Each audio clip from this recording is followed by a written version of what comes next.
Hello, everyone, and welcome to Live with the Pricing Lady, the podcast. I am Janine Liston, your hostess. This show is all about helping small businesses like yours get better at pricing so you can be more sustainably profitable. Welcome, everyone, and welcome to today's guest, Sarah Santacroce. Hello, Sarah.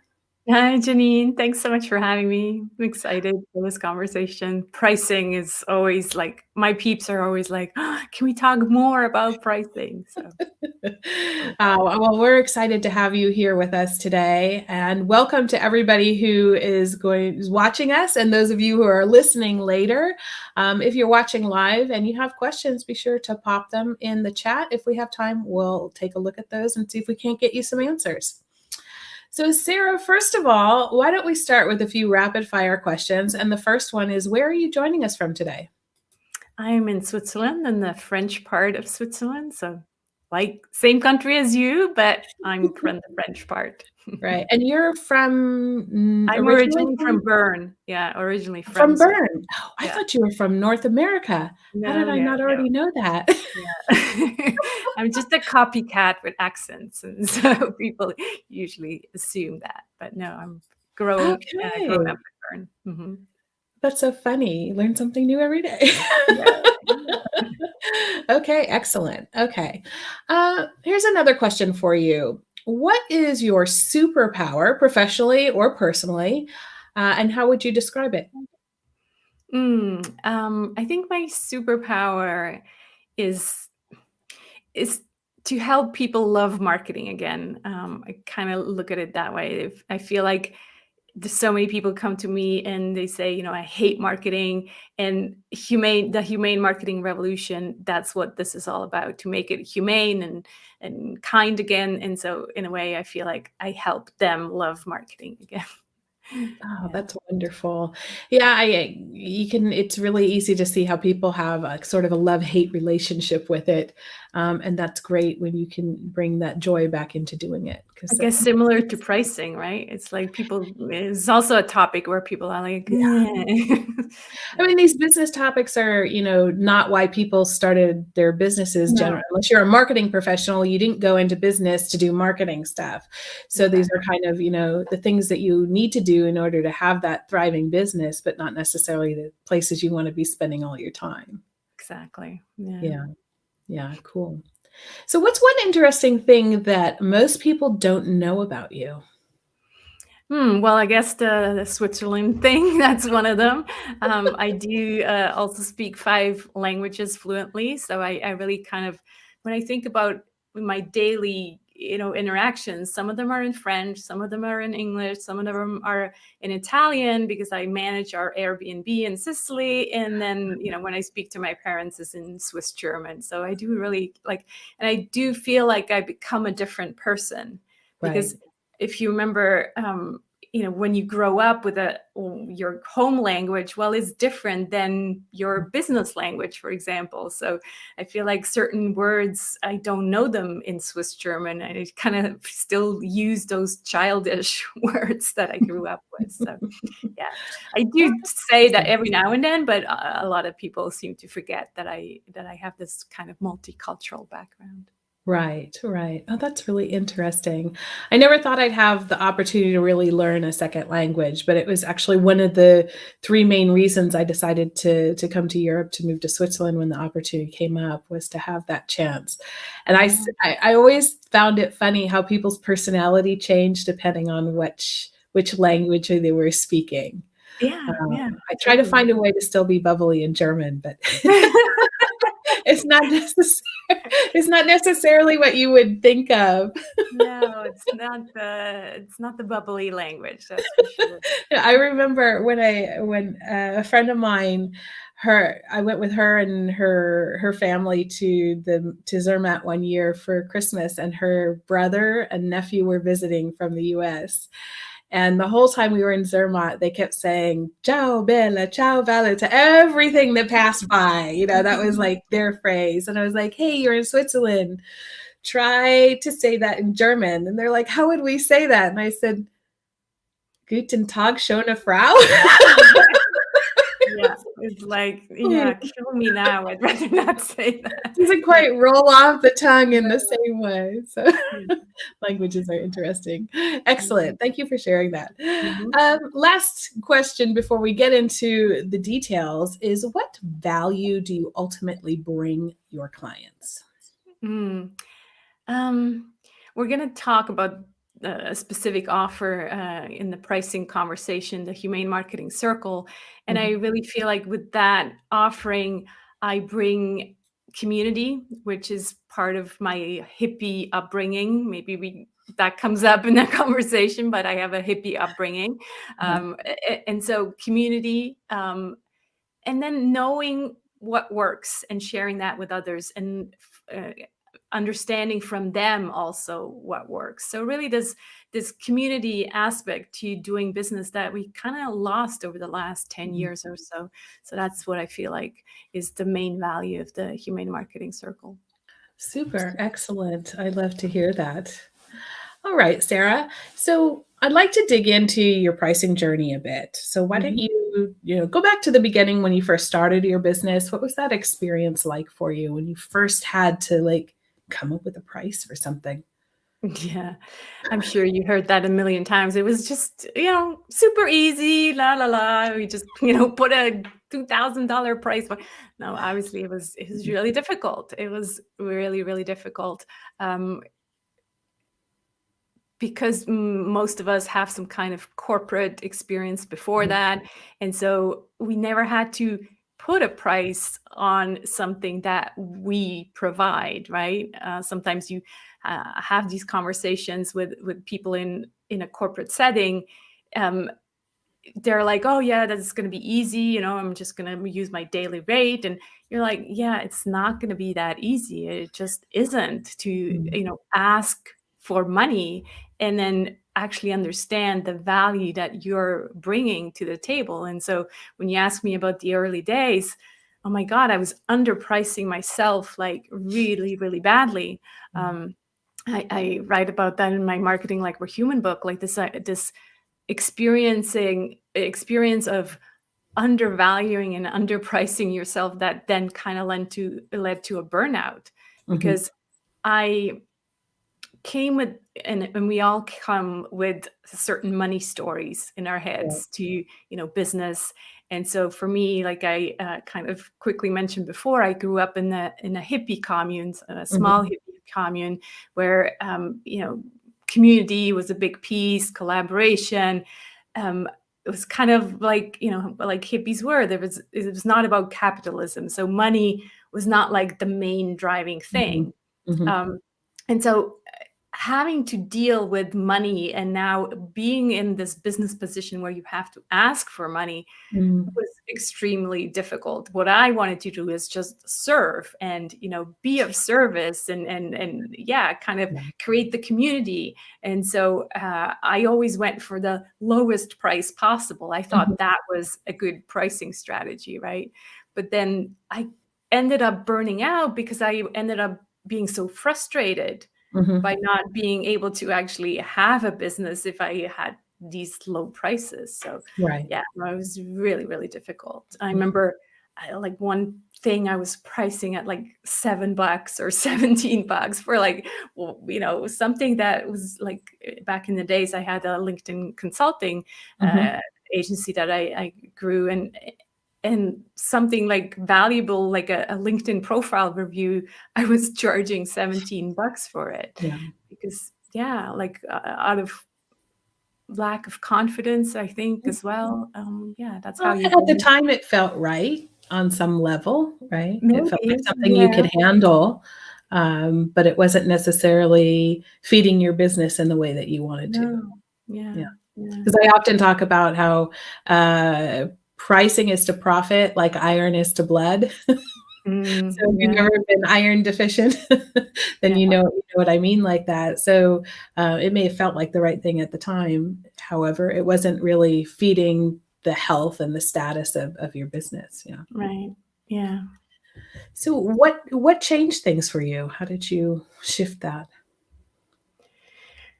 Well, I guess that burnout changed things, Yeah. realizing that, Right. um, you know, not being able to serve anymore because prices were too low, or maybe also attracting the wrong kind of people with Mhm. those low prices, because it then kind of became this vicious circle where you just, people keep expecting more because Mhm. you offered it at such a low rate that people want more for free or Right. for equally low price. And back in the days, I started my first online business in 2007, 2008. It was Mhm. also kind of this frenzy of offering these low priced items, and Mhm. then you'll grow a huge online business out of that. But that worked for some gurus, out of Silicon Valley, maybe, but it didn't work for the Right. most human beings. And so realizing that you can't actually, have a valuable income with just $7 or Mhm. $17 offers, that's kind of what led to the change, because Right. usually we don't change until things just don't work anymore. Right. And so I think, yeah, a big part was the burnout, Mhm. but then also, yeah, growing in confidence and seeing, oh, people actually do find it valuable. And so, Right. slowly raising the prices Mhm. every Mhm. year. Yeah. Cool. I think it's a natural progression, to go through, especially for most people when they start out. They're just trying to understand, even the value of their own offer. And then as time goes by, you do things that affect the value of that offer. So it makes sense. One of the things I wanted to ask you about was your membership site. So when we spoke a few weeks back, you had shared some things about how you went about pricing your membership site and what that was like for you. Maybe you can tell us a bit about that. Yeah, membership sites kind of seem the latest thing, right? Like everybody wants to have a membership site because it seems like, oh, it's an easy offer. You can kind of have a lower price, and it's scalable. Like that word we all like so much. It's like, oh, you invest the same amount of time but make Mhm. more money because you have more people. And so the question was, well, how do you price that? And then what kind of value do you give for that Mhm. price? And when you go out there and look, well, there's all kinds of different offers of prices, ranging from $10 a month to 200 or 300 or even more Thousands, yeah. per month. And then obviously you have to figure out, well, what's the value that I'm bringing? Do I want to create lots of new content every week Mhm. for this offer? In my Humane Marketing circle, like I said, it's more the community and the exchange with others, the Mhm. really figuring out what works. Mhm. That is the value, and understanding that is really valuable to people. That took me some time, because I felt like, but I'm not creating, all this content. I'm not like hustling to get this value out there. And realizing that actually now what people want is not just more information and content. We're in an information overload already. What they Yeah. want is to have other people who are on the same path Mhm. be there and discuss, well, this works or this doesn't, and how are we different and how are we the same? Oh, we're Mhm. the same in this way, so this might work for me. So understanding the value that you're offering with this membership site, and again, it could be community, it could be content, it Mhm. could be teaching. There's all kind Mhm. of different membership sites, or communities, and figuring that out and then coming up with a price for it. Again, this is going to be a monthly subscription where people Mhm. pay on a monthly basis. So depending, of course, on your audience, Mhm. are they corporate people? They have a different budget than entrepreneurs. Are they entrepreneurs who are already, have already 10, 20 years in business? Well, Mhm. you're going to price it differently. Right. My people are kind of like all over the place. And so I said, okay, I'm going to start it at a very low price. And then, kind of over the months as the value also grows, because in a Mhm. community, part of the value is also the other participants, members. Right. if you're in a community in a membership and they tell you, this is a community and there's 2 people, then obviously you're like, well, I'm not going to pay for that if there's I'm only not getting the value from a yeah, community perspective, right? yeah. And so, yeah, slowly figuring out that you can start with one rate, and what I did is kind of had this beta rate where I said, okay, Mhm, this is the low entry rate, and it was $20 at the time, and that was during mhm, the pandemic years. And mhm, so that, I think, is a really good approach, because then you have a community of loyal fans who are like, okay, we got a great deal. They start to know each other. They're there, and they're grandfathered in for that price. mhm, And then as you grow, you start to raise the price, and as I said, the value grows because you have more members, and you have also all the recordings from the calls and things like that. mhm, Yeah, that's what I was doing. Actually, before that, even mhm. I started out with the pay what you want, or pay Okay. that pay what you want scheme, like Mhm, that slang say. And that it was an experiment. I mm, always do everything as an experiment, and I think it's a good way to present such things. If mhm. you just want to find out, look, is this going to work? And it didn't work, right? People were Right. always like, I had I think two different prices, and Mhm. people just always picked the bare minimum price. And Right. so I'm like, that's not going to work for me. I can't, it's not sustainable. Mhm. And so I switched it to just one price Right. for everybody. And I just saw another friend who did the Mhm, same thing with her membership. She's like, mhm. I have 2 prices, one really low and one higher. And she's like, it didn't work because Was there no difference in the 2 like, no, what they no, got different. for the 2 prices? Was it In exactly my the same? Yeah, in my case, it was Mhm. exactly the same. Okay. So I said, if you have a lower budget, pick this one, and if Mhm, you can't afford it, pick the other one. In her mhm, case, there were actually 2 different offers, and mhm, that really complicated things for her. And she's like, and at the end, there was like 3 or however many who had the higher rate, but mhm. she had to create all this content for them, and then all the other ones were on the lower one. So she's like, Right. you know what, simplify, and just now she just has Mhm. one rate.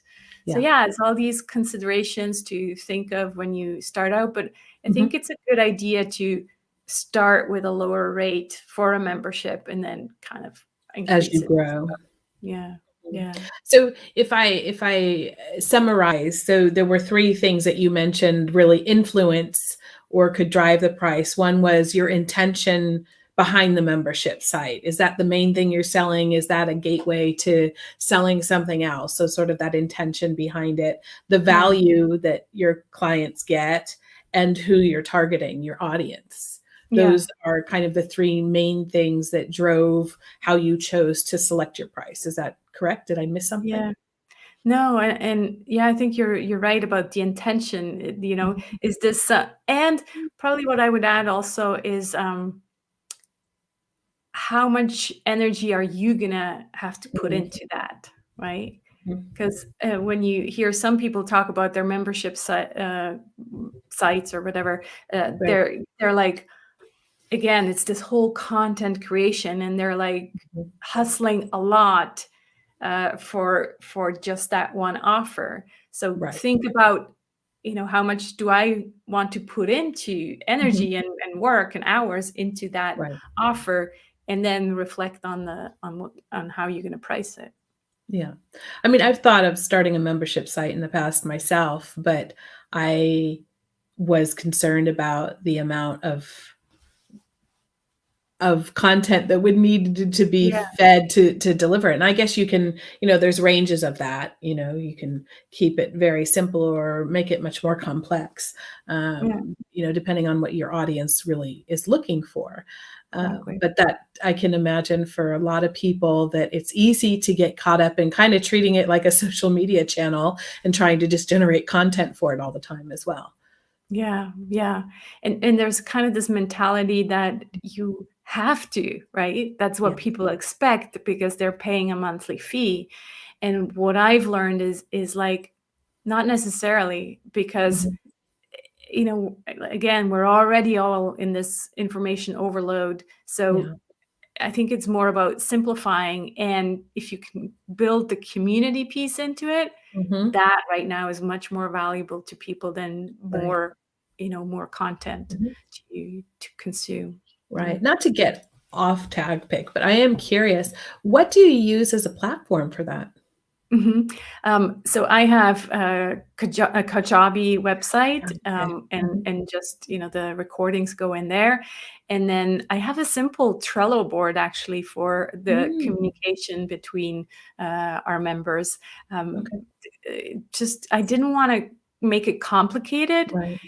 but I do realize that when we grow and as we grow, Mm, I think I might have to go to my mighty networks. okay. That's what everybody Yeah, kind of there are a uses. lot of different tools out there now, Yeah, of yeah. course, and, Mm. uh, kudos to you for Trello because I find Trello, um, there's something about Trello and my brain that Yeah.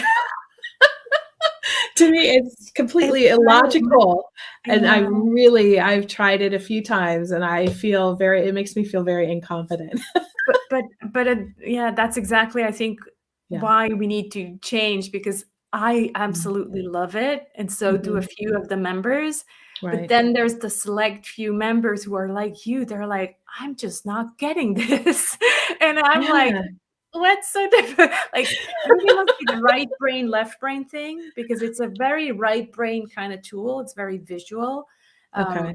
Maybe and so that's for why. some people, it's just like, this is confusing." So, yeah, Yeah, yeah, I yeah. think there's gonna be another tool in the future. Yeah, I use something called ClickUp, and you can put it into Trello format, but I never go near that You're like, button "No, thanks." Yeah. for Yeah. obvious reasons. Wow, so this has been really interesting. Thank you so much for sharing, about, how your own journey with this membership site. I'm sure that the listeners are going to get a lot out of that. I know quite a few people who are working on membership sites right now, so I appreciate you sharing, your experience and know-how with us. I do have a few wrap-up questions for you. So what's one thing that you'd like people to take away from our discussion today? I think to just be open and in conversation also with, especially if we're talking about pricing and memberships. What I'm currently doing is I'm kind of going to retro prices, Mhm, because I've talked about the economic situation right now, inflation and all of that. So I kind of spoke to a few of the members and I'm like, how are you handling this? And they're like, we're struggling. It's difficult right now. mhm, And so I actually went out and said, look, I'm going back to the price from the last open door. mhm, Anybody who's already in there wants to change, I'll change you back to that price. And the new open door in September, they're going to get the lowered price again. So kind of mhm, having these conversations like a mhm, human being and say, look, it's hard for everybody. I'm not suffering from inflation on this particular offer. But I want us to, be in community and continue to be in community and not have you unsubscribe because you can't pay your bills. So kind of mhm. having this open approach to pricing and having a conversation, I think that's important. Yeah, very important. Thank you for that. What is the best business advice you've been given that you'd like to share with others? Mm. I don't know about advice, but well, I guess it A is. tip. My favorite business book of all times is Essentialism by Greg Okay. McCowan. And that really, how we say changed my life. It really did change my life. It changed the way I look at business. Um, Mhm, and really coming from this approach of an essentialist who focuses in on what's essential. I do everything like that in business mhm, and start always with saying no. What can I say no to? How can I simplify? What can I automate? What mhm, can I outsource? And then really only spending the hours that I have to in business, or otherwise, spend them with clients. Yeah, that give me mhm, joy. But really kind of saying, okay, how can I make this business thing just so efficient that I mhm. can use my time somewhere else where I Right. am more needed? Yeah. Right. Oh, I love that. That's not a book I've read yet. I'll be sure to put that in the show Really notes for good. everyone with a Yeah. link to it, so you guys can check it out. I started using something called Blinkist. I think it's called Blinkist, I where don't you know. can get snippets, like a 10-minute audiobook Oh, snippet or mhm. an excerpt from different books. So I have Yeah. to see I'm sure it's on there. So I'll have to see, Awesome. learn Yeah. more about it. Cool. Thank you very much. Mhm. How can people reach you if they'd like to find out more about you? Yeah, my website is humane.marketing. The Mhm, other page that I'd like to mention is just humane.marketing/one and page, the number mhm. one and page. If people want to find out more about humane marketing and the one-page marketing plan in the form of a mandala. So I'll What's a let you find out. mandala? A mandala is a creative process. And Okay. I basically took the 7 Ps of marketing and reshaped them in a form of a mandala, because marketing is a creative process. And I feel like if we start to market from within, Mhm. then we can really find the joy back in marketing. So Super. Thank you. We'll put those links and all the links to reach out to Sarah in the show notes for you, ladies and gentlemen. So if you'd like to get in contact her or grab that one-page marketing plan, is that what you said? that's Marketing right. plan? Yeah. Yeah. Then you can go and do that over at humane.marketing/one page. Sarah, thank you so much for joining me today. I really appreciate you coming on the show and sharing your journey with us. Thanks for having me, Janine. It's been a pleasure. You're welcome. All right, everyone, that's the episode for today. As you know, we are still in our celebration mode for our 100th episode. So the month of August has been filled with retrosodes. This week, you can listen in to my conversation with Joy Foster from Tech Pixies. And then in September, we will have 2 very special episodes.